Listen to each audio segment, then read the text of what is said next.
වැටුප් නොගෙන වැඩ කරන වැටුප පරිත්‍යාග කරන මහජන නියෝජිතයා නිර්මාණය කරේ ජනතා විමුක්ති පෙරමුණ විතරයි. අපේ හිතවත් දොස්තර මහත්තයා අපිට බේත් ටික දෙනවනම් බේත් ටික දීලා ෆාමසියෙන් බේත් ගන්න ඕන නම් ඒකෙත් ගාණ යා දෙනවා. බේකරිය හන්දිය පොළට ගියාම බෙලෙක් කඩේ හන්දිය පොළට ගියාම මින් මාකට් එකේ අපේ සහෝදරුන්ට කන්න ටික දෙනවා. අපි දන්නවා අපේ රංජි සහෝදරයා අපි කාගෙත් කොණ්ඩේ කපනවා.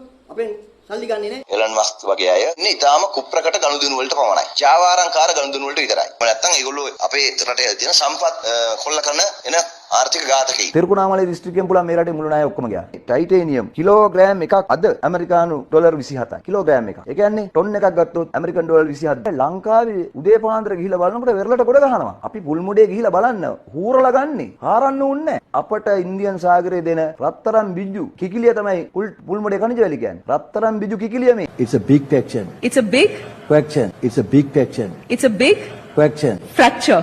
It's a big fraction. It's a big Fraction.